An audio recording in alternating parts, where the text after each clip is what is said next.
चले, तो अब ये फर्स्ट क्वेश्चन है related to NMR spectroscopy. When answering this question, it should be assumed that together all the hydrogen atoms in a benzene ring result in a single unsplit peak at 7.2 in a proton NMR spectrum. ठीक है, तो benzene ring के जितने भी hydrogen होंगे ये 7.2 पे peak देंगे.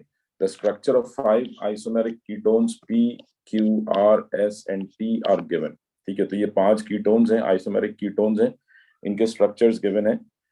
Now first part is identify all the chiral carbon atoms on the structures above. ठीक है, we have to identify the chiral carbon atoms. Label each chiral carbon atom with an steric. ठीक है, तो आपने simple chiral carbon atoms जो हैं ये देखने हैं. ठीक है जी, तो अब अगर हम इसमें देखें तो स्ट्रक्चर्स में कायरल सेंटर हमने आइडेंटिफाई करना है. तो अगर पी को देखें तो पी में तो ऑब्वियसली ये जो कार्बन है ये तो कायरल सेंटर्स नहीं हो सकते बिकॉज ये बेंजीन के हैं, ये कार्बोनाइल ग्रुप है, ये भी नहीं हो सकता. ठीक है, देन दिस कार्बन, मतलब ये जो कार्बन है ये कार्बन कायरल हो सकता है बट इसके साथ दोनों मिथाइल ग्रुप अटैच है. ठीक है, तो इसका मतलब पी में कोई भी कायरल सेंटर नहीं है. क्यू की बात करें तो यहाँ पे ये भी 3 हाइड्रोजन 2 हाइड्रोजन 2 हाइड्रोजन, ये कार्बोनाइल ग्रुप, ये बेंजीन, तो क्यू में भी कायरल सेंटर नहीं है. आर में देख लें, ठीक है, ये भी बेंजीन रिंग, कार्बन के साथ 2 hydrogen, carbonyl 2 hydrogen 3 hydrogen, R में भी बेंजीन रिंग, आर में भी कायरल सेंटर नहीं है. एस के structure, this is benzene, CH2 CH2 CH3, so no chiral center.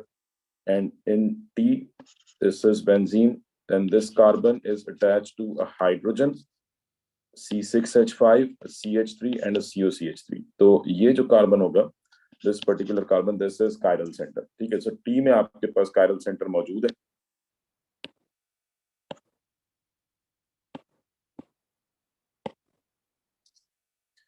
ठीक है जी, तो ये जो T वाला स्ट्रक्चर है अगर हम इसको ड्रॉ कर लें तो दिस इज ये कार्बन, इसके साथ C6H5, then we have hydrogen, CH3 group and COCH3. ठीक है, so this particular carbon, this is chiral center. Clear हो गया?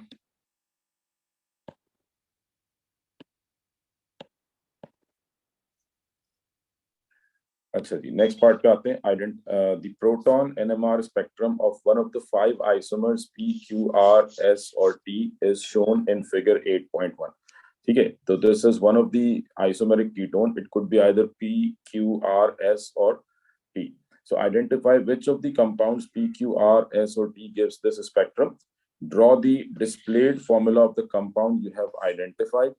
Identify the protons responsible for the peak at proton shift 3.7, at proton shift 2.5 and at proton shift 1.0 on the structure you have drawn. So first of all we have to identify which of the isomeric ketone will give spectrum. ठीक है, सबसे पहले तो आपको ये identify करना है कि यहाँ पे कौन सा आइसोमर है, कौन सा आइसोमेरिक कीटोन है, which isomeric ketone will be going to give this NMR spectrum. Then draw the displayed formula of the compound you have identified. ठीक है, एंड देन फिर हमने ये बताना है कि पीक जो प्रोटॉन शिफ्ट आ रही है, केमिकल शिफ्ट आ रही है, वो किन कार्बन्स की वजह से. सो ये आपके पास सिंपल प्रोटॉन NMR है. अच्छा, अब कितनी आपको पीक्स मिल रही हैं? यहाँ पे 4 डिफरेंट पीक्स है. Now we have 4 different peaks, 1 2 3 and 4. So that means we have 4 different environments in our structure. ठीक है, so first of all we are going to identify कि आपके पास किस स्ट्रक्चर में 4 डिफरेंट एनवायरमेंट्स हैं. ठीक है जी, तो first of all we are going to identify which structure have 4 different proton environments. तो व्हाट अबाउट पी? पी में कितने प्रोटॉन एनवायरमेंट्स हैं? 1 2 and ये जो 2 methyl group हैं, they both would have similar environment, so that means in P there is only 3 different proton environments. So obviously ये जो spectrum है ये P का नहीं हो सकता. यहाँ तक क्लियर है बेटा सबको बात? हाँ जी, क्वेश्चन समझ में आ गया सबको? ये क्लियर है कि ये P का P तो नहीं हो सकता, this is not P.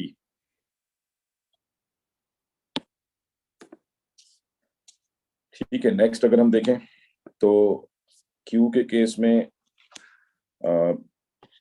this proton will give a peak, then ये different protons हैं, फिर ये भी different protons हैं, और ये तो this could be a Q, ठीक है, this would give 4 different peaks on a proton NMR. Q would give 4 different peaks. R की बात कर लें तो R में ये कार्बन इसके साथ जो प्रोटॉन्स हैं ये डिफरेंट पीक्स देंगे, ये कार्बन डिफरेंट है, ठीक है, उसके बाद ये कार्बन डिफरेंट है बिकॉज ये CH2, this CH2 and this CH2, they both are different because this CH2 is connected to CH3 and this CH2 is connected to benzyl group, ठीक है जी. So these are different, so that means we would get 1 2 3 4. तो R में भी आपको 4 different peaks मिलेंगी. Then S में 1 2 3 4, S में भी 4 peaks हैं, और T में 1 2 3 and again 4. तो यहाँ पे, so this could be either Q, R, S or T, and then this peak at around 7.2 or something, this would be due to C6H5. ये तो हमें कंफर्म है, ठीक है. तो C6H5 भी चारों स्ट्रक्चर्स में है, Q में भी है, R में भी है, S में भी है और T में भी है, ठीक है. तो ये चारों ग्रुप्स के अंदर है. देन अब आपके पास जो पीक्स रह जाती हैं, अब थोड़ा सा हम जरा पीक्स को देख लेते हैं बिकॉज यहाँ पे हमारे पास टेबल नहीं, ठीक है, तो हमने डायरेक्ट पीक से ही कंक्लूड करना है. So this is a triplet, then we have a quartet and a singlet. All right, so we have a triplet in our spectrum, a quartet. So let's talk about first Q. Q में आपको क्या मिलेगा? This would give, again इसको पहले raise कर लेते हैं, ठीक है. तो अगर आप Q का स्ट्रक्चर देखें तो ये जो प्रोटॉन्स हैं ये तो 7 से अबव पीक देंगे, वो तो पहले ही क्वेश्चन में गिवन है कि जितने भी आपके प्रोटॉन बेंजीन रिंग में हैं they would give a peak at 7.2. तो इसकी तो आप टेंशन छोड़ दें. अब उसके बाद ये जो CH2, this CH2 will give a doublet, sorry triplet. ये जो CH2 है बिकॉज इसके बराबर में 2 हाइड्रोजन है, ठीक है, तो ये ट्रिपलेट दे. देन फिर उसके बाद अच्छा जी, तो सिंपल हम यहाँ पे क्या देख रहे हैं कि ये जो कार्बन है ये आपको ट्रिपलेट देगा, this would give a multiplet. ये जो कार्बन है ये मल्टीप्लेट देगा बिकॉज इसके साथ यहाँ पे 2 हाइड्रोजन और ये 3 हाइड्रोजन, तो ये मल्टीप्लेट देगा. और इसका मतलब स्ट्रक्चर आपका क्यू नहीं, बिकॉज क्यू में मल्टीप्लेट आ रहा है, ठीक है, क्यू में मल्टीप्लेट आ रहा है तो ये क्यू नहीं हो सकता. अब आ जाए आर में, तो आर में this would give a singlet at 7.2. Then ये क्या देगा? CH2. हाँ जी, इसका स्प्लिटिंग पैटर्न क्या होगा? इसके स्प्लिट पैटर्न की अगर हम बात करें CH2, तो this would give a singlet, ठीक है, this would give a singlet. Then this would give a quartet because इस कार्बन के बराबर में ये कार्बन है, इसके साथ 3 हाइड्रोजन है, तो this would give a quartet, ठीक है. स्प्लिटिंग पैटर्न का रूल क्या है? n+1. n किसको रिप्रेजेंट करता है? Number of hydrogen on the neighbouring carbon. और ये जो कार्बन है इसके नेबरिंग कार्बन के ऊपर 2 हाइड्रोजन है, तो this particular carbon would give a triplet. So we get a triplet, a quartet and a singlet. So a triplet, quartet and a singlet. So इसका मतलब this is structure R. ये क्या हो गया? Structure R हो गया. समझ आ रही बेटा बात? हाँ जी, क्लियर है ये?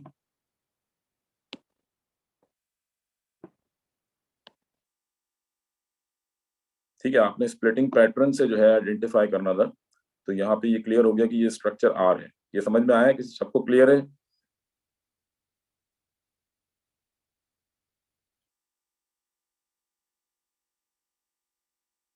हाँ जी, इसमें किसी को कोई कंफ्यूजन? ठीक है, तो यहाँ पे आपको स्ट्रक्चर आर में जो है वो 4 पीक्स मिल गई. और अब अगर हम जस्ट अपनी कंफर्मेशन के लिए, वैसे तो आपको यहाँ से आगे करने की जरूरत नहीं है, जस्ट कंफर्म हो गया, बट फिर भी हम थोड़ा सा अपनी प्रैक्टिस के लिए जरा देख लेते हैं कि एस में और टी में हमें क्या स्प्लिटिंग पैटर्न मिलेंगे. तो एस जो है this would give again singlet at 7.2. ये जो कार्बन है ये ट्रिपलेट देगा, this would give a triplet. This carbon would again give a triplet. So 2 triplet हो गए यहाँ पे. और ये जो कार्बन है ये सिंगलेट देगा, तो इसका मतलब this could not be an S because हमारे पास स्ट्रक्चर में एक ट्रिपलेट है, एक क्वार्टेट है और एक सिंगलेट है, तो एस भी नहीं हो सकता.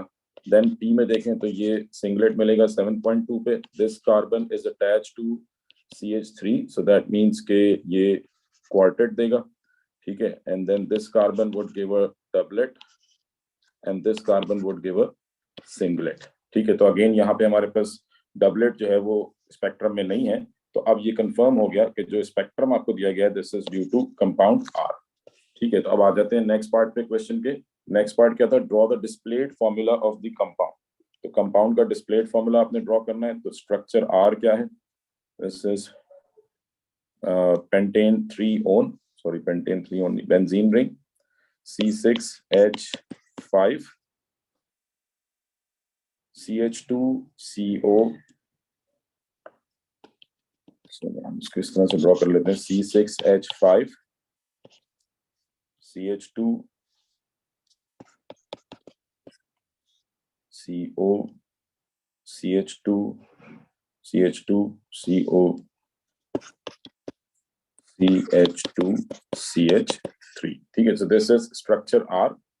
एंड अब अगर आप यहाँ पे अगेन एक दफा कंफर्म करना चाहें तो this carbon would give a triplet which is due to this one.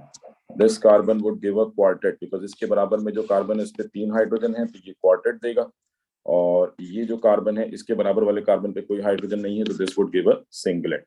ना स्ट्रक्चर बन गया। नेक्स्ट पार्ट क्या है, identify the protons responsible for the peak at 3.7। So the peak at 3.7, this is the peak at 3.7. So the protons responsible is CH2, so we can just simply say this is due to CH2। ठीक है, तो this CH2 is responsible for the peak at 3.7 and the peak at 2.5. 2.5 is a quartet, so this CH2 is responsible for the peak at 2.5 and the peak at 1.0. 1.0 वाला triplet है, तो this carbon is responsible for the peak at 1.0। तो ये आपने तीनों identify कर ली। Name the splitting pattern of the peak at 3.7, तो वो बात कर चुके हैं। 3.7 वाला जो है ये सिंगलेट है, and why it has this splitting pattern, because neighboring carbon has 0 protons. Neighboring carbon has 0 protons। ठीक है जी, क्लियर हो गया ये, इसमें कोई क्वेश्चन किसी का? नेक्स्ट है, अच्छा ये सेम यही हो गया। हाँ जी, यहां तक क्लियर है बेटा? इसमें किसी को कोई क्वेश्चन? ठीक है, नेक्स्ट पार्ट पे आते हैं। Choose from the letters P, Q, R, S or T to identify the 2 compounds that each have a doublet peak in the proton NMR spectrum। तो doublet वाले हम पहले ही आइडेंटिफाई कर चुके थे। doublet आपको किस किस में मिलेगा, यहाँ पे हमने लिखा था। ठीक है, तो doublet वाले स्ट्रक्चर्स कौन से थे? This would give a doublet, structure T, ठीक है, and structure, which other structure would give a doublet? हाँ जी, कोई बताएगा मुझे? P, Q, R, S and T में से और कौन सा स्ट्रक्चर है? एक तो T हो गया, T would give a doublet। T के अलावा और कौन सा स्ट्रक्चर डबलेट देगा?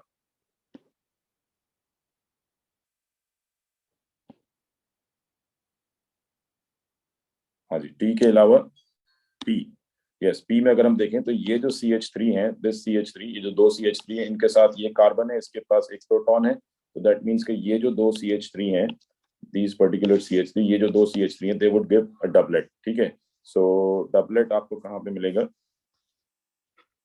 at in structure P and T। Then the compound with only 3 peaks in its proton NMR, तो वो भी हम पहले आइडेंटिफाई कर चुके थे कि that was P, because P में एक ये proton environment है, second and ये third environment। So compound P will give only 3 peaks। Suggest a suitable solvent that should be used for obtaining the spectrum shown in figure 8.1। So suitable solvent, it could be CCl4 carbon tetrachloride और CdCl3 जिसमें protium मौजूद ना हो, या H जो आप कह लेंगे जो सिंपलेस्ट आइसोटोप है वो मौजूद ना हो हाइड्रोजन का, तो we can use either carbon tetrachloride और CdCl3। The proton NMR spectrum of compound T is compared in the presence of D2O and in the absence of D2O। ठीक है, ये वो लेवाइल प्रोटॉन वाला चक्कर आ गया कि वो जो प्रोटॉन ट्रांसफर होते हैं। So the proton NMR spectrum of compound T, ठीक है, इसको in the presence of D2O and in the absence of D2O, तो क्या स्पेक्ट्रम पे कोई इफेक्ट पड़ेगा? हाँ जी, would there be any difference in the spectrum in the presence of D2O, in the absence of D2O? Because we know this thing, D2O can only react with the protons of OH or the protons of NH2 or the protons of COOH, इनके साथ proton transfer होता है। तो यहाँ पे इन तीनों में से कोई भी फंक्शनल ग्रुप नहीं है, तो दैट मींस स्ट्रक्चर टी पे इसका जो स्पेक्ट्रम होगा उस पे describe any difference between the two spectra, तो there will be no difference, कोई डिफरेंस नहीं होगा। And the reason is because no exchangeable protons और नो लेबाइल प्रोटॉन्स। तो ये जो प्रोटॉन्स होते हैं प्रेजेंट इन OH और NH2, ये क्या कहलाते हैं? Labile protons. Complete table 8.1 below to give the number of peaks in the carbon 13 NMR spectrum of each compound. C13 NMR spectra पे आपको कितनी पीक्स मिलेंगी ये हमने देखना है। C13 कार्बन 13 पे तो 1 2 3 4 5 and 6। तो compound 1 will give 6 peaks। compound 2 की अगर हम बात करें तो 1 2 3 and 4। ठीक है, तो जो सेम है मैं उनको मेंशन करता जा रहा हूँ। तो ये 4 पीक्स देगा। जहां आपको प्रॉब्लम हो पूछ लीजिएगा बेटा। कंपाउंड 3 में देखें 1 देन 2, या इसको हम यहां से स्टार्ट करते हैं। 1 यहां से सिंपल होगा बिकॉज ये आपका एक तरह से कहने की लाइन ऑफ सिमेट्री आ रही है यहाँ पे। तो 1 then these two are similar 1 2 3 4 and 5। so 5 different peaks। and compound 4 तो बिल्कुल सिंपल है 1 2, ये चारों सिमिलर है। ठीक है, तो 3 डिफरेंट पीक्स। हाँ जी, ये क्लियर है बेटा? नंबर ऑफ पीक्स क्लियर है सबको? इसमें कोई क्वेश्चन?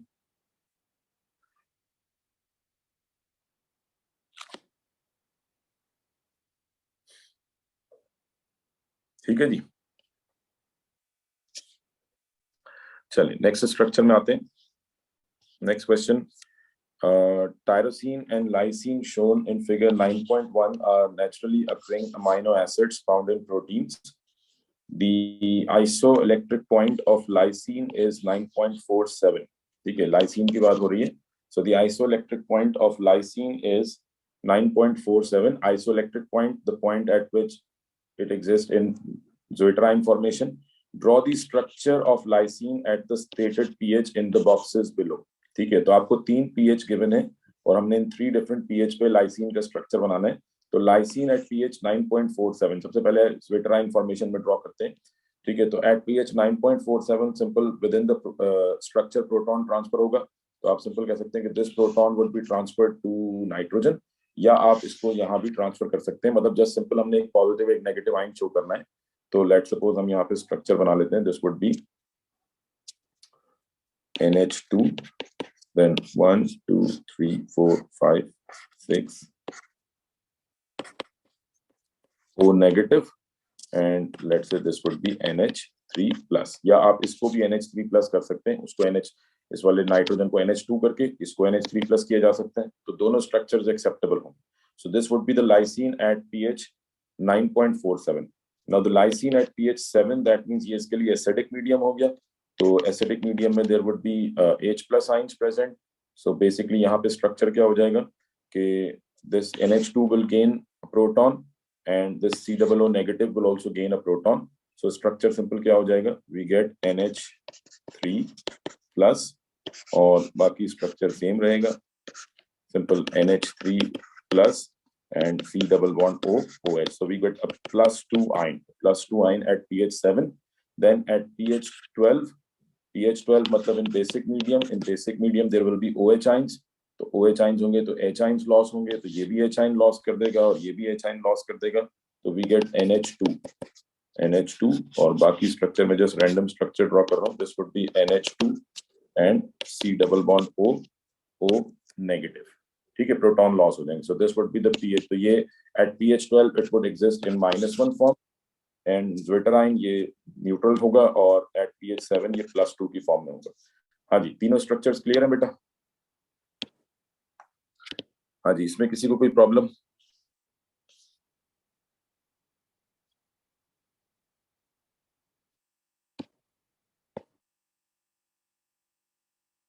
हाँ हाँ जी, ये स्ट्रक्चर्स क्लियर हैं लाइसिन के?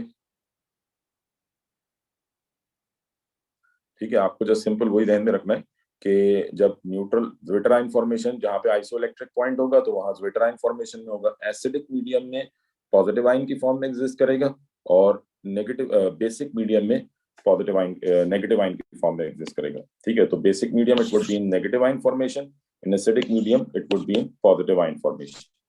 अच्छा जी, when ethanoic acid is treated with PCl5, product D is formed. Ethanoic acid is treated with PCl5, so product D is formed.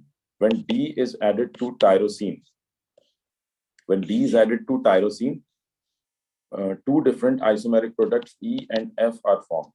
E has an ester linkage, F does not. Draw the structure of D, E, and F. So when ethanoic acid CH3COOH is added is treated with PCl5, तो क्या होगा? Acyl halide बनेगा. We get CH3 C double bond O Cl. So this is the structure of D.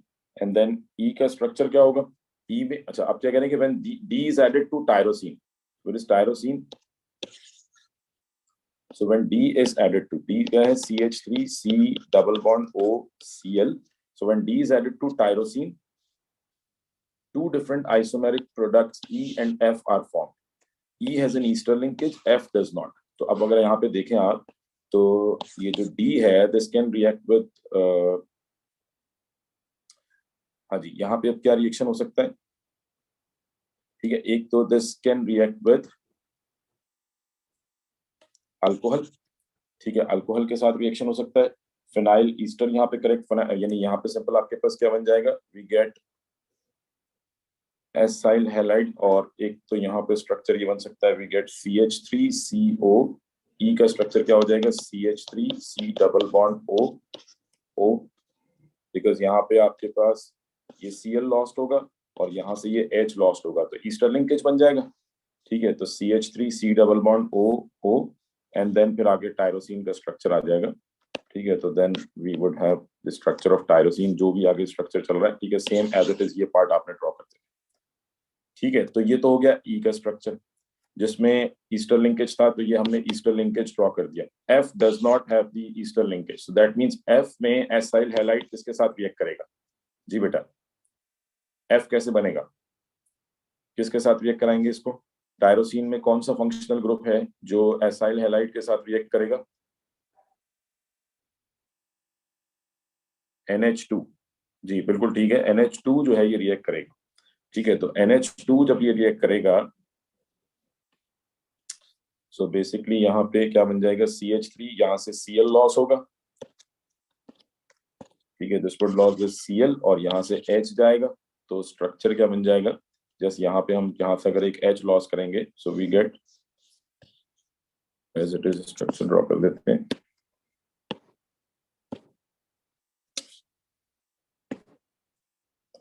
ठीक है, तो ये amide formation हो जाएगी. यहाँ से हाइड्रोजन लॉस हो जाएगा, एक हाइड्रोजन रह जाएगा H, मैं यहीं पे ड्रॉ कर रहा हूँ, और ये हो जाएगा C double bond O CH3. ठीक है, तो acyl halide would loss Cl and NH2 would loss hydrogen, एक हाइड्रोजन लॉस हो जाएगा, तो we get this amide group, ये अमाइड ग्रुप बन जाएगा. तो ये स्ट्रक्चर आपने यहाँ पे स्ट्रक्चर F में ड्रॉ कर देना है. हाँ जी, तीनों स्ट्रक्चर क्लियर है बेटा? इसमें कोई प्रॉब्लम किसी को?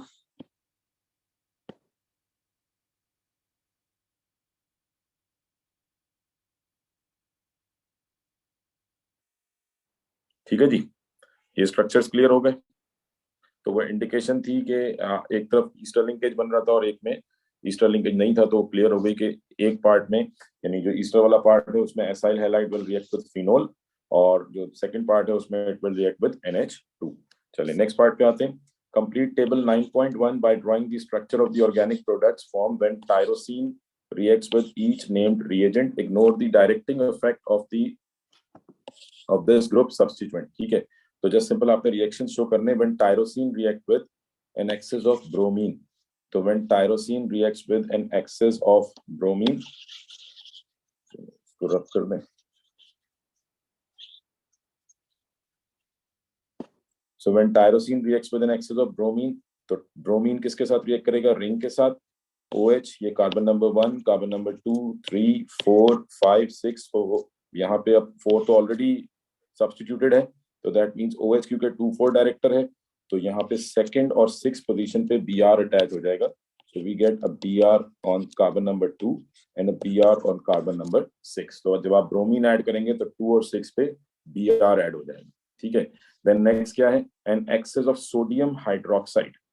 An excess of sodium hydroxide. तो NaOH जब आप ऐड करेंगे तो क्या होगा?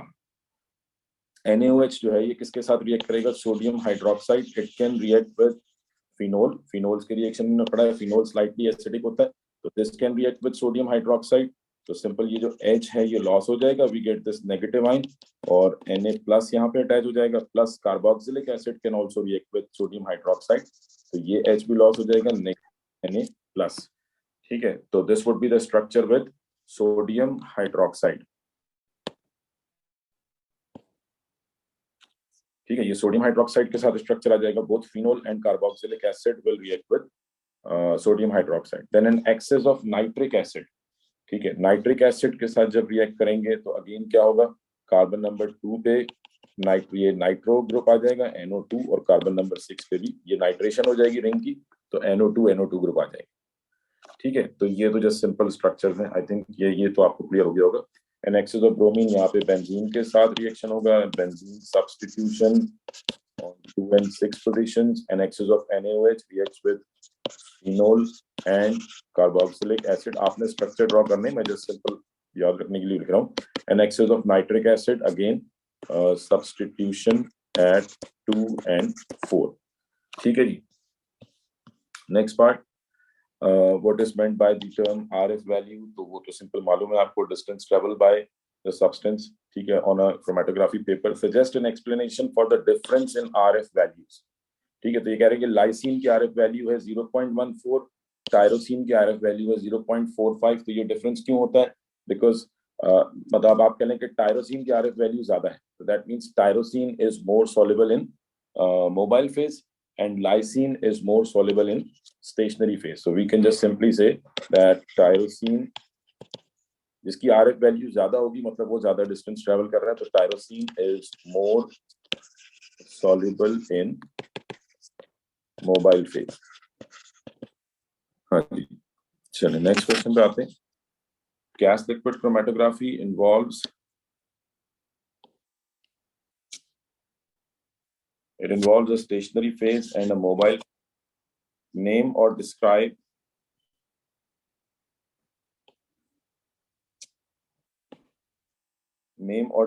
in detail a suitable substance that could be used for each phase. तो in gas liquid chromatography mobile phase, stationary phase आप क्या यूज करते हैं? It would B a non polar liquid। ये स्टेशनरी फेज में जो आप फिल करते हैं कॉलम के अंदर जो फिल्ड होता है that is a non polar liquid, और मोबाइल फेज क्या होता है? इनर्ट गैस होती है जो कि ट्रेवल करती है, ठीक है। A mixture of 3 organic compound is separated by gas liquid chromatography. The chromatogram obtained is shown in figure 9.1. The amount of each substance is proportional to the area under its peak. ठीक है। Explain the meaning of the retention time. Retention time क्या है? The time for which the component remains in the column or the substance remains in the column. The time for which the component remains in column, और आप simply कह सकते हैं कि the time in which the component hits the detector. Calculate the percentage of B in the mixture. Show your working. ठीक है, तो आपने B की परसेंटेज कैलकुलेट करनी है। Calculate the percentage of B in the mixture, और simply यहाँ पे क्या बताएगा कि the amount of each substance is proportional to the area under its peak. तो आप परसेंटेज कैलकुलेट करने के लिए सिंपल हम क्या करेंगे कि फर्स्ट ऑफ ऑल आप एरिया कैलकुलेट करेंगे, ठीक है। Area of B, area of A and area of C. तो एरिया के लिए वही हमने ट्रायंगल वाला फॉर्मूला जो है वो डिस्कस किया था, 1/2 into बी into एच, ठीक है। अब मैं इसको सॉल्व नहीं कर रहा, ये जस्ट सिंपल आप डायरेक्ट देख सकते हैं, ठीक है। जैसे फॉर एग्जांपल बी के केस में बेस जो है वो कितनी हो जाएगी, दैट वुड बी अराउंड 0.6 और हाइट जो है वो 100 है, तो 1/2 इंटू 0.6 इंटू 100, इस तरीके से बाकी तीनों का कैलकुलेट करके, और फिर बी की आपने परसेंटेज कैलकुलेट करनी है, तो area of B divided by total area, ठीक है, एरिया ऑफ बी इनटू 100, तो यहाँ से परसेंटेज ऑफ बी आ जाएगी। ठीक है जी, तो आप तीनों का एरिया कैलकुलेट करेंगे। ए का एरिया क्या आ जाएगा, A would be, this is around 30, so this is 1/2 into 0.4 into 30, और सी के केस में क्या है, दिस इज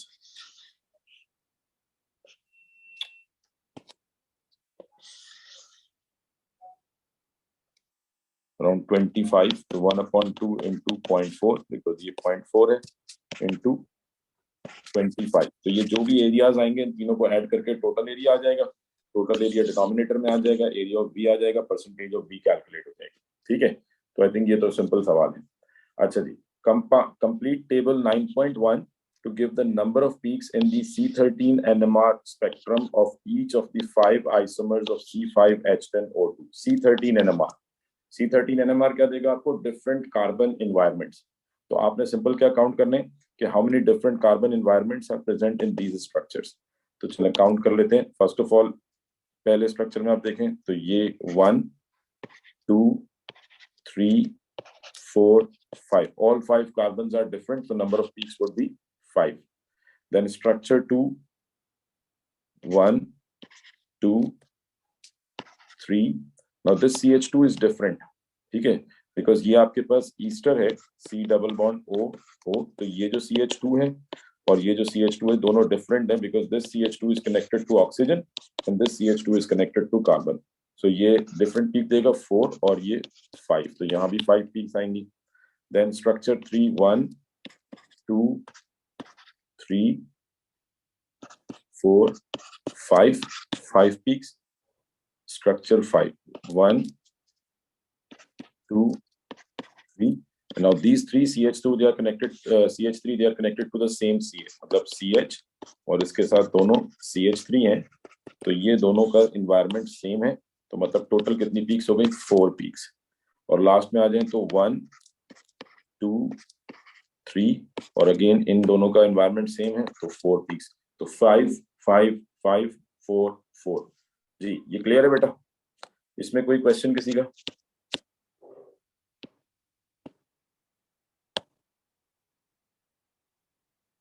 सेकंड में 4, सेकंड में चेक कर रहे हैं ना बेटा कितनी है। सेकंड का स्ट्रक्चर मैंने बना दिया ना, CH3 CH2 C double bond O O CH2 CH3, अब आप खुद काउंट कर लें। देखिए ये डिफरेंट एनवायरनमेंट है, 1 1 2, फिर ये अलग है 3। अब अगर ये कीटोन होता ना तो आप कहते हैं ये CH2 और ये CH2 सेम है, लेकिन ये ईस्टर है, ईस्टर है तो अब ये डिफरेंट कार्बन हो जाएगा। ये जो कार्बन है, this carbon and this carbon they are different, और फिर ऐसे ये CH3 एंड ये CH3 भी डिफरेंट है, तो टोटल कितनी पीक्स हो गई, 5 ये आ जाएगी, तो टोटल 5 पीक्स हो गई। क्लियर हो गई बात? ठीक है जी, सेकंड में 5 पीक्स है। क्लियर है बेटा?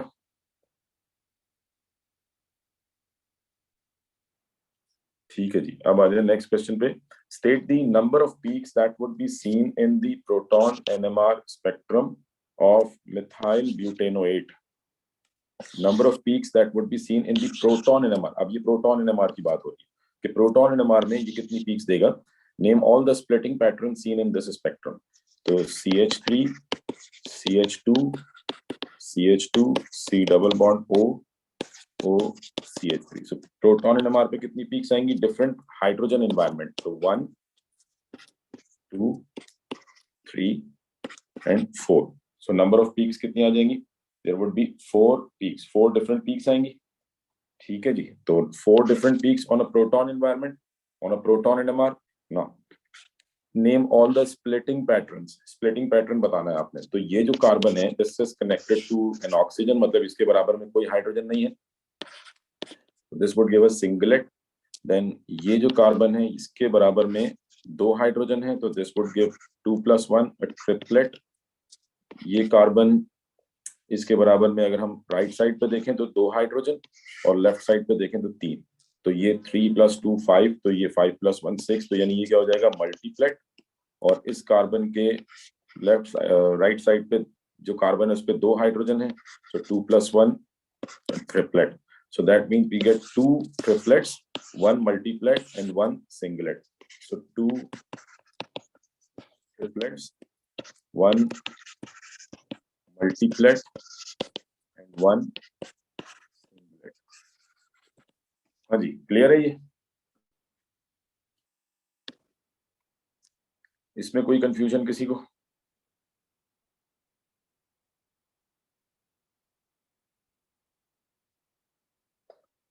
क्या बता दूं भाई? बता दो दिया, दोबारा एक्सप्लेन करूं? देखिए, आपने splitting pattern, number of peaks clear है बेटा? किस चीज में प्रॉब्लम है, नंबर ऑफ पीक्स में या स्प्लिटिंग पैटर्न में?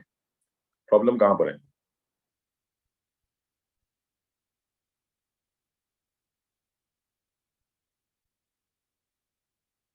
स्प्लिटिंग में प्रॉब्लम है। तो देखिए, स्प्लिटिंग के लिए मैं स्ट्रक्चर को जरा ओपन करके बनाता हूँ, ठीक है? हम इसको ऐसे देखते ही नहीं है स्ट्रक्चर को। जिन जिनको स्प्लिटिंग में प्रॉब्लम है वो अब जरा समझे, मैं इसको बिल्कुल क्लियर करके बनाता हूँ स्ट्रक्चर को। तो ये क्या है, CH3 CH2 CH2 C double bond O O CH3। ठीक है, अब स्प्लिटिंग पैटर्न किस वजह से आता है, ये पहली चीज तो आपको ये क्लियर होनी चाहिए कि स्प्लिट पैटर्न जो है ये आता है किसकी वजह से। This is due to the disturbance caused by the hydrogens present on the neighboring carbon. This is due to the disturbance caused by the hydrogen of neighboring carbon. ठीक है, इससे ज्यादा डिटेल में आपको नहीं जाना, इससे ज्यादा डिटेल्ड एक्सप्लेनेशन में नहीं जाना। स्प्लिट पैटर्न यानी इसकी पीक को डिस्टर्ब करेगा इसके बराबर वाले कार्बन का हाइड्रोजन। तो स्प्लिट पैटर्न के लिए आप बराबर वाले कार्बन को देखेंगे, ठीक है? तो अगर फॉर एग्जांपल अब मुझे ये कार्बन नंबर 1 है, कार्बन नंबर 1 का स्प्लिट पैटर्न देखना है, तो मैं ये देखूंगा कि इसके लेफ्ट और राइट पर जो कार्बन है उन पे कितने हाइड्रोजन है।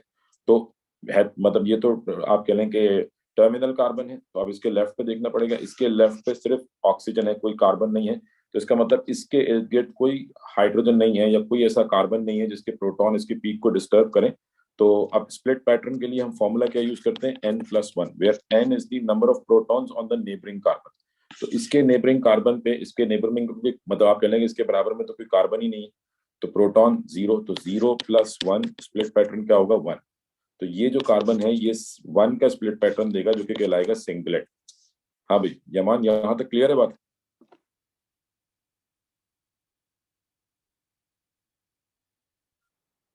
कार्बन एनएमआर में सिर्फ नेबरिंग कार्बन को देखते हैं या उसके? बेटा कार्बन एनएमआर में तो आपने स्प्लिट पैटर्न देखना ही नहीं होता ना, स्प्लिट पैटर्न तो है ही सिर्फ प्रोटॉन एनएमआर पे। समझ आ रही बात? कार्बन एनएमआर में स्प्लिट पैटर्न नहीं है, स्प्लिट पैटर्न जो है ये सिर्फ प्रोटॉन एनएमआर में होगा।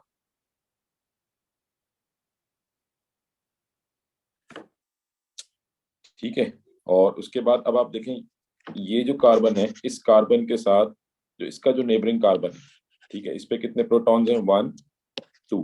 तो इसका मतलब इसका स्प्लिट पैटर्न क्या होगा, 2+1, that would be a triplet 3। ठीक है, देन फिर उसके बाद अगर हम बात करें इस कार्बन की, तो इसके बराबर में ये कार्बन है, इसके साथ 1 2 3, और राइट साइड पे भी एक कार्बन है 4 5। तो इस कार्बन के नेबरिंग में 5 हाइड्रोजन हैं, 5+1, तो इसका स्प्लिट पैटर्न 6 का है, तो ये मल्टीप्लेट काउंट होगा। ठीक है, मल्टीप्लेट। और ये जो कार्बन है, इस कार्बन के लिए अगर आप देखें तो इस कार्बन के बराबर में ये कार्बन है, इसके साथ 1 2 2 हाइड्रोजन है, तो इसका स्प्लिट पैटर्न 2+1 3, तो ये भी ट्रिपलेट। तो मतलब 2 ट्रिपलेट हो गए, एक मल्टीप्लेट और एक सिंगलेट। हाँ जी, अब क्लियर है ये बात? ठीक है जी, तो ये तो आपने स्प्लिट पैटर्न देख लिया। अच्छा, नेक्स्ट क्वेश्चन पे आते हैं। D and E are both esters with the molecular formula C5H10O2। ठीक है, डी एंड ई जो हैं they are both esters, D and E are both esters with the molecular formula C5H10O2। their proton NMR spectras are shown in figure 9.2. This is the proton NMR spectra of D and this is the proton spectra of E. ठीक है, then फिर ये हमें shift values भी दे दी हैं. Deduce the structure of the two esters D and E and draw their displayed formula in the boxes below. ठीक है, तो आपने structural analysis करना है और structure draw करने हैं. तो अब D में 5 कार्बन है. पहले D के स्ट्रक्चर में आते हैं. ये प्रोटॉन एनवायरनमेंट हमें मतलब प्रोटॉन एनएमआर है, तो दैट मींस कितने डिफरेंट प्रोटॉन एनवायरनमेंट है? 1 1 2 3 4 4 डिफरेंट प्रोटॉन एनवायरनमेंट है. तो मैं स्ट्रक्चर यहीं पे बनाने की कोशिश करता हूँ. C double bond O O because Easter है तो ईस्टर ग्रुप तो सबसे पहले बना लें. ठीक है, अब उसके बाद आपके पास एक जो पीक आ रही है दैट इज यानी ये आपके पास डबलेट है, सॉरी क्वार्टेट है. ठीक है, और क्वार्टेट किसकी वजह से होता है? This is due to proton जिसके बराबर में 3 हाइड्रोजन होंगे. नेबरिंग कार्बन पे 3 हाइड्रोजन होंगे. ठीक है, ये क्वार्टेट है तो दैट मींस के इसके नेबरिंग कार्बन पे 3 हाइड्रोजन है, तो 3+1 इसका स्प्लिट पैटर्न बन रहा है 4 का. अच्छा, ये जो ऊपर नंबर्स है ना, नंबर ऑफ ये जो ऊपर 2 लिखा हुआ है, ये आपको क्या बता रहा है? This is the hydrogen responsible. These are the actual hydrogens which are responsible. यानी ये actual hydrogens हैं जो कि responsible हैं इस पीक के लिए. ठीक है, और इस पीक के स्प्लिट पैटर्न के लिए बराबर वाले हाइड्रोजन रिस्पॉन्सिबल होते हैं. ठीक है, तो हम कह लेंगे ये जो पीक आ रही है this quartet is due to 2 hydrogens. ठीक है, this quartet is due to 2 hydrogen. और ये पीक कहाँ पे मिल रही है आपको? 2.1 2.2 2.3 पे मिल रही है. ठीक है, तो 2.3 पे we get a quartet for which 2 hydrogens are responsible. तो हम सिंपल देखते हैं कि 2.3 पे हमें कहां से एक पीक मिल सकती है. So this could be an alkyl next to aromatic ring. ये तो हो नहीं सकता. This could be an alkyl next to a carbonyl group. ये हो सकता है बिकॉज हमारे पास carbonyl group है और रेंज भी हमारी है. ठीक है, then this could be an electronegative atom, but वो रेंज काफी ज्यादा है 3.2 से 4.0. तो that means के ये जो हमें क्वार्टेट मिल रहा है this is due to the alkyl next to carbonyl. तो मतलब हमारे पास ये जो कार्बोनाइल ग्रुप है, इस कार्बोनाइल ग्रुप के साथ कार्बन है जिसके पास कितने हाइड्रोजन है? 2 हाइड्रोजन.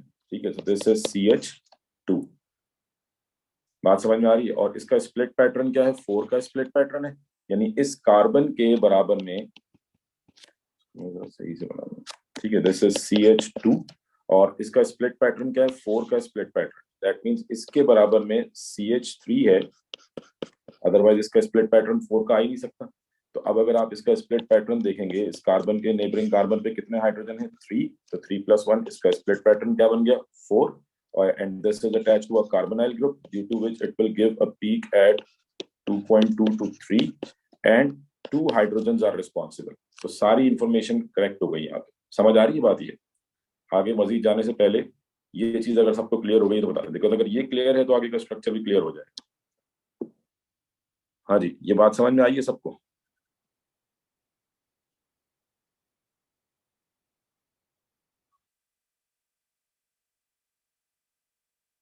ठीक है, जितनी भी इंफॉर्मेशन थी हमने सारी इंफॉर्मेशन के साथ स्ट्रक्चर को सॉल्व करने की कोशिश की. हाँ जी, इसमें किसी को कोई प्रॉब्लम यहां तक?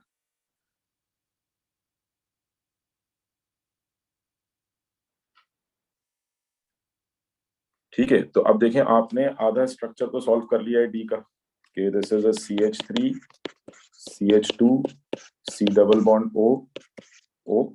ठीक है, तो अब टोटल हमारे पास 5 कार्बन है, 3 कार्बन आ चुके हैं, 2 ऑक्सीजन आ चुके हैं, 5 हाइड्रोजन आ चुके हैं. अब उसके बाद आपके पास क्या रह गई है? यानी और हमें पीक्स का भी आइडिया हो गया कि 10 पीक. अब इसको थोड़ा सा क्लियर कर देते हैं. ठीक है जी, तो हमारे पास अच्छा अब देखें आपके पास ट्रिपलेट 2 ट्रिपलेट है. अब ये जो 2 ट्रिपलेट हैं ऑब्वियसली एक जो ट्रिपलेट है वो तो इसकी वजह से आ गया बिकॉज ये जो कार्बन है इसके बराबर में कार्बन पे 2 हाइड्रोजन है तो ये ट्रिपलेट देगा. ठीक है, तो एक तो ट्रिपलेट सॉल्व हो गया और दूसरा ट्रिपलेट जो है उस वो भी देख लेते हैं. और एक पीक आपको ये मिल रही है, ये भी क्वार्टेट है. ठीक है, अ पीक एट अराउंड 4.1 क्वार्टेट है, 2 हाइड्रोजन रिस्पॉन्सिबल है. तो अब अगर आए आप अपने स्ट्रक्चर में ये यहाँ पे वैल्यूज पे, तो the only value which we get is alkyl next to electronegative atom range थोड़ी सी बाहर है बट एक्सेप्टेबल है, 3.2 से 4, तो ये 4.1 हो सकता है। And this is alkyl next to an electronegative atom, तो ये इलेक्ट्रोनेगेटिव एटम है। इसके बराबर में आप कार्बन के साथ 2 हाइड्रोजन, तो ये 2 हाइड्रोजन रिस्पॉन्सिबल हो गए। अगर आप देखें जो पीक थी आपके पास 2 हाइड्रोजन रिस्पॉन्सिबल, ठीक है, तो दिस इज CH2। और देन फिर इस क्योंकि क्वार्टेट है तो क्वार्टेट है तो इसके बराबर में भी 3 हाइड्रोजन होंगे, तो CH3। तो ये स्ट्रक्चर कंप्लीट हो गया। सो नाउ अब अगर हम इसको देखें तो this would give a triplet, this would give a quartet, quartet and triplet. तो 2 ट्रिपलेट 2 क्वार्टेट, तो अगर आप देखें तो आपका स्ट्रक्चर जस्टिफाई हो गया। 2 क्वार्टेट हैं, 2 ट्रिपलेट हैं, ठीक है, और नंबर ऑफ हाइड्रोजन भी जस्टिफाइड है। दोनों क्वार्टेट्स के लिए 2 हाइड्रोजन रिस्पॉन्सिबल हैं, तो दोनों जो क्वार्टेट्स हैं आप देखें यहाँ भी 2 हाइड्रोजन 2 हाइड्रोजन, और दोनों ट्रिपलेट्स के लिए 3 हाइड्रोजन रिस्पॉन्सिबल है। तो ये स्ट्रक्चर हमारा करेक्ट हो गया जी। क्लियर है बेटा ये सबको? इसमें कोई प्रॉब्लम? नेक्स्ट स्ट्रक्चर पे आते हैं, ठीक है। नेक्स्ट में अगर आप देखें तो टोटल 3 पीक्स है, दैट मींस कि आपके पास टोटल 3 एनवायरनमेंट है, टोटल 3 एनवायरनमेंट है, ठीक है। और अब आपको एक पीक मिल रही है, सिंगलेट मिल रहा है, this is a singlet for which 3 hydrogen are responsible, ठीक है। तो इसका मतलब अगेन यहाँ पे भी ईस्टर ग्रुप तो होगा ही होगा, लाजमी सी बात है।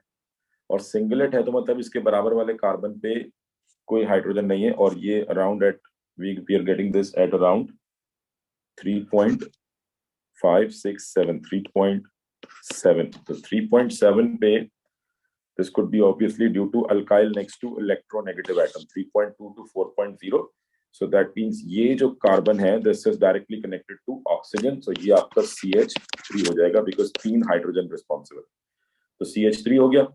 उसके बाद नेक्स्ट आपको 1 हाइड्रोजन रिस्पॉन्सिबल है इस मल्टीप्लेट के लिए, और 6 हाइड्रोजन रिस्पॉन्सिबल है डबलेट के लिए। तो ये सिंपल है इसका मतलब। और देखें पीक कहाँ पे आ रही है मल्टीप्लेट की, 2.5 पे, तो 2.5 इसका मतलब ये क्या हो गया,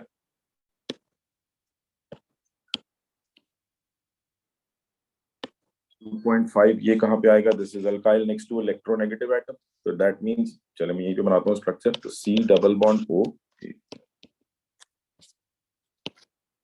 C double bond O O CH3, ये तो हो गया।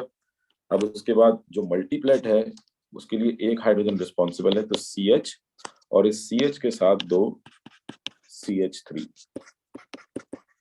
ठीक है जी। तो अब अगर आप थोड़ा सा देखें तो ये जो CH है इसके बराबर में कितने हाइड्रोजन है, 3 हाइड्रोजन ये, 3 हाइड्रोजन ये, this would give a multiplet, and because it is directly connected to carbonyl group, तो दैट मींस के this would give a peak at around 3.2 to 4.0, तो ये वाली पीक हो गई। उसके बाद ये जो 3 हाइड्रोजन हैं कौन से, these 3 and these 3 they have similar environment, ठीक है, and because they are connected to alkane, तो इनकी पीक कहाँ पे आनी चाहिए, 0.9 से 1.7, तो ये 1.1 पे आ रहा है, तो दैट मींस कि ये 6 हाइड्रोजन रिस्पॉन्सिबल हो गए, and they would give a doublet because they both are connected to a carbon which has 1 hydrogen, तो इनकी पीक क्या होगी, डबलेट, और ये भी डबलेट देगा, ठीक है। और ये तो हम पहले ही आइडेंटिफाई कर चुके हैं, तो ये ई का स्ट्रक्चर भी बन गया। क्लियर है ये? हाँ जी, ये दोनों स्ट्रक्चर्स बन गए। इसमें किसी को कोई प्रॉब्लम, डी और ई के स्ट्रक्चर में किसी को कोई प्रॉब्लम?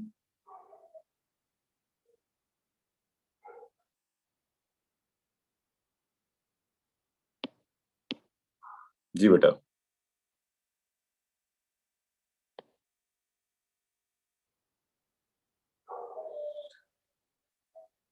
ठीक है जी, तो ये हमने डी और ई का स्ट्रक्चर ड्रॉ कर लिया।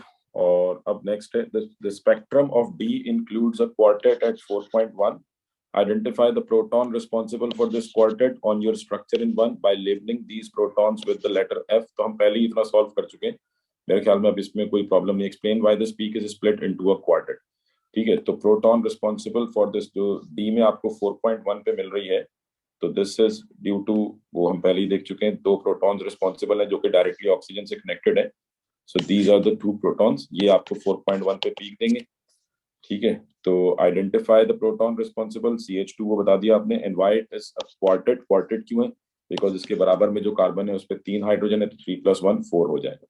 और जो नेक्स्ट क्वेश्चन है वो भी सेम है, द स्पेक्ट्रम है the doublet at 1 point, spectrum of E has a doublet at 1.1, तो वो डबलेट किसकी वजह से आ रहा है, 3 हाइड्रोजन ये और 3 हाइड्रोजन ये। तो यही सिंपल चीज यहाँ पे पूछी जा रही है, तो वो आपने बता दिया। Why it has a chemical shift of 1.1 because it is connected to an alkane, CH group के साथ अटैच है, तो CH ग्रुप के साथ होगा तो 1.1 पे पीक आएगी।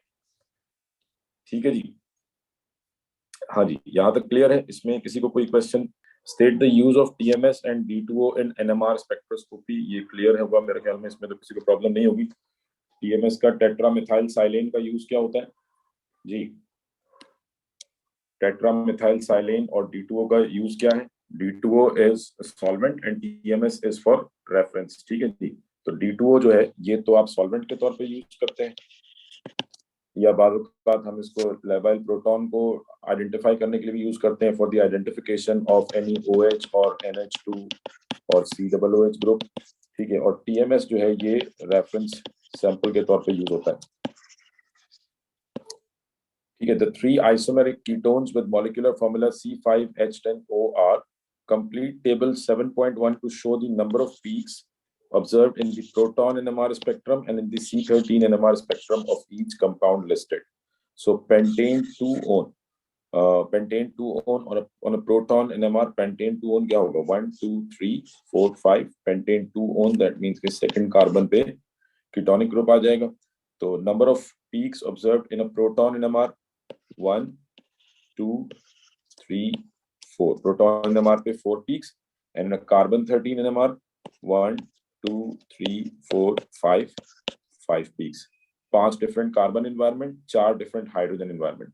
pentane 3-on, pentane 3-on क्या हो जाएगा?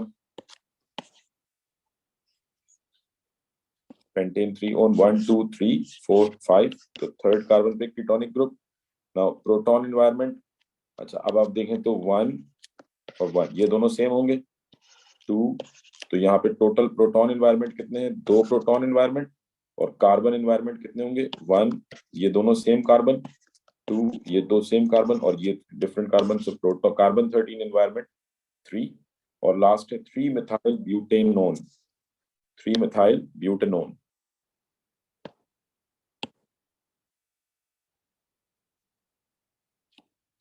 ठीक है, तो 3 मिथाइल ब्यूटेनोन 1 2 3 4, 3 मिथाइल ब्यूटेनोन कहाँ पे आ जाएगा? C double bond O। तो अब इसमें कितने प्रोटॉन एनवायरनमेंट है? यहाँ पे अगर काउंट करें तो 1 2 और 3, तो 3 डिफरेंट प्रोटॉन एनवायरनमेंट। और कार्बन एनवायरनमेंट कितने होंगे? 1 2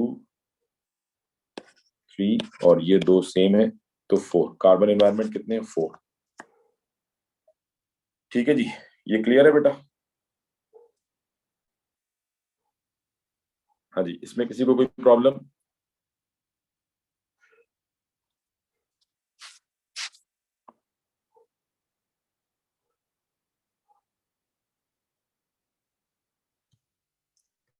ठीक है, नेक्स्ट क्वेश्चन पे, state all the ketones with molecular formula C5H10O that have a doublet in the, last one देख लें, 3 मिथाइल ब्यूटेनोन। चलो मैं यहाँ बना देता हूँ। 3 मिथाइल ब्यूटेनोन का मतलब 4 कार्बन है, टोटल 4 कार्बन,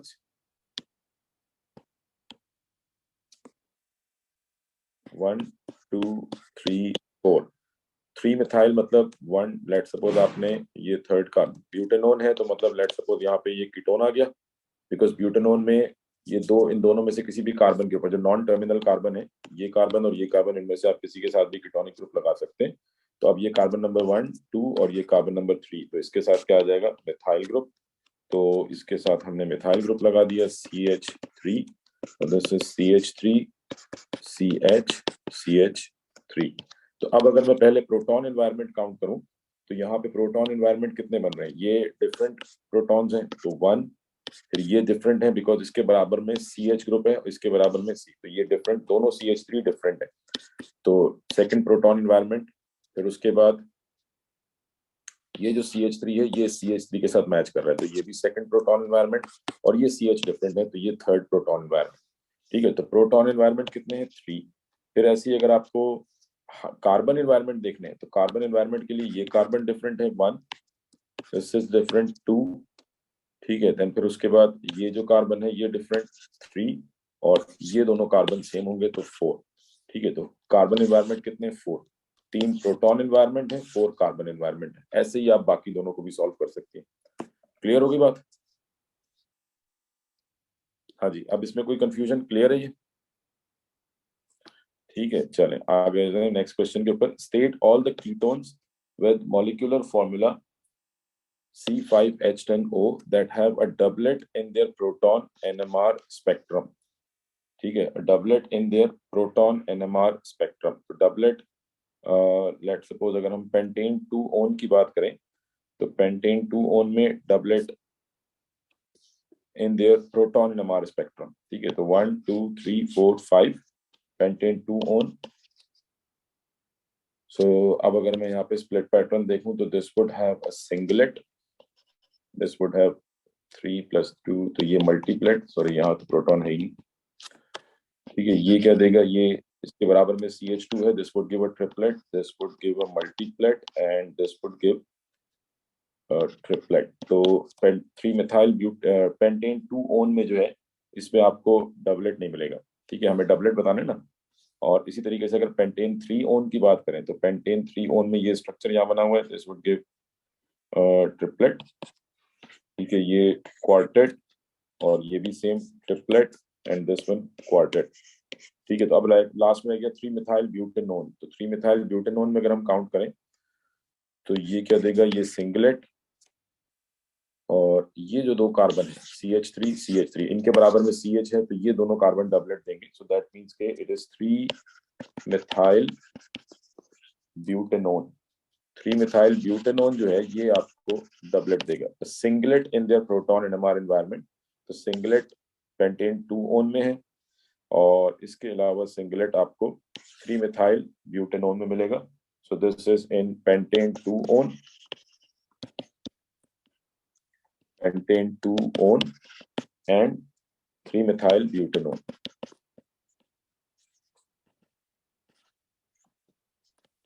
ठीक है जी। Cortisone is a naturally occurring chemical that contains chiral carbon atoms। ठीक है, ये cortisone का स्ट्रक्चर है। Reduce the number of chiral carbon atoms, reduce the number of chiral carbon atoms in one molecule of cortisone। ठीक है, एक molecule में कितने कायरल सेंटर्स हैं ये आपने आइडेंटिफाई करने हैं। तो कायरल सेंटर्स के लिए हम सिंपल sp3 कार्बन को देखते हैं, sp3 कार्बन कौन कौन से हैं। ठीक है, तो लेट सपोज अगर हम यहाँ से स्टार्ट करते हैं तो कार्बन नंबर 1, एक तो ये आपके पास कायरल सेंटर है, then this is a chiral centre 2 and this is a chiral centre 3, chiral centre 4 5 and 6। ठीक है जी, तो ये आपके पास टोटल कितने कायरल सेंटर्स हो गए, 6। Number of chiral centres 6। Clear है ये? हाँ जी, यहां तक बात समझ में आ रही है सबको?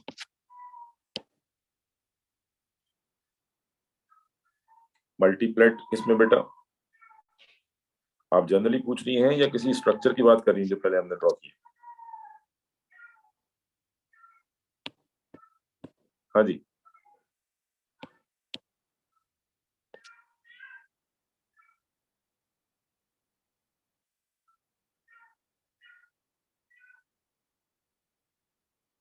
मल्टीप्लेट तब होगा ना बेटा कि किसी भी कार्बन के सराउंडिंग्स में, लेट सपोज ये एक कार्बन है, अब अगर इसकी एक तरफ CH3 है और दूसरी तरफ भी CH3 है। ठीक है, तो अब ये जो कार्बन है हम सिंपल देखेंगे, लेट सपोज इसके साथ ये प्रोटॉन है, तो अब इसके मतलब राइट साइड पे देखें तो 3 प्रोटॉन है, लेफ्ट साइड पे देखें तो 3 प्रोटॉन है।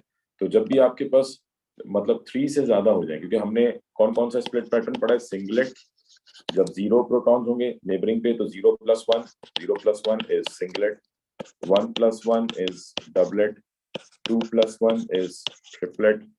ठीक है, 2+1 क्या है, ट्रिपलेट। 3+1 अगर नेबरिंग कार्बन पे 3 हाइड्रोजन है तो 3+1 क्वार्टेट। अब इससे ऊपर हम सबको मल्टीप्लेट काउंट करेंगे, तो उसके लिए obviously left and right, because एक कार्बन पे तो मैक्सिमम 3 हाइड्रोजन हो सकते हैं, तो 3 से ऊपर जाना है तो लेफ्ट राइट दोनों साइड से प्रोटॉन्स होने चाहिए, या फिर बेंजीन रिंग होनी चाहिए। तो in that case we will get a multiplet. और मल्टीप्लेट जो है वो डिफरेंट टाइप्स के जो है वो आपको डायग्राम में मिलेंगे, बट जब भी आपको 3 से ज्यादा, 4 से ज्यादा पीक्स नजर आ रही है तो वो मल्टीप्लेट काउंट होगा। क्लियर होगी बात? हाँ जी, क्लियर है।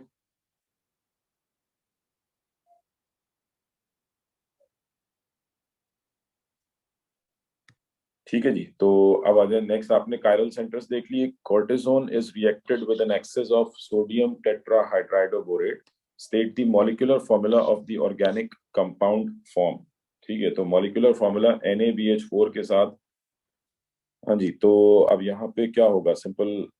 पहले तो इसका मॉलिक्यूलर फॉर्मूला अच्छा गिवन है, C21H28O5।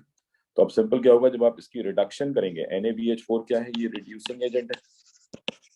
रिड्यूसिंग एजेंट है, तो ये रिड्यूस करेगा, किसको रिड्यूस करेगा, ये रिड्यूस करेगा कीटोन को। तो यहाँ पे रिडक्शन होगी, और कीटोन में रिडक्शन होगी तो दो हाइड्रोजन ऐड हो जाते हैं। जब भी कीटोन में रिडक्शन होती है तो डबल बॉन्ड टूट जाएगा, सिंगल बॉन्ड, इसके साथ एक H आ जाएगा और इसके साथ भी एक H आ जाएगा।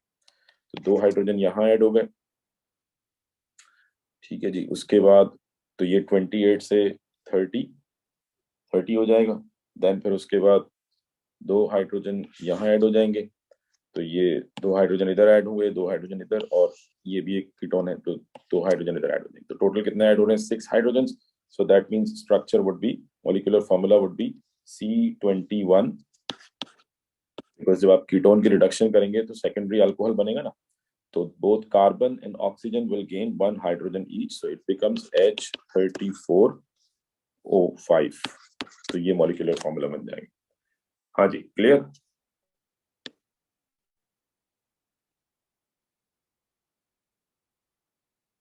ठीक है जी।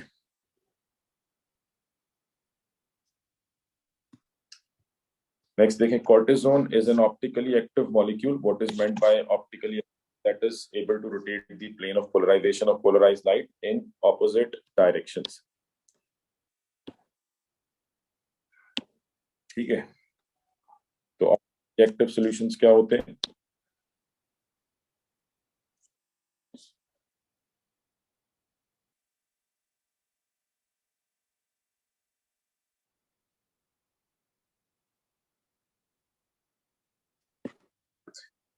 ठीक है जी, तो ऑप्टिकली एक्टिव सॉल्यूशंस क्या होते हैं, विच rotate the plane of polarization of polarized light in opposite directions।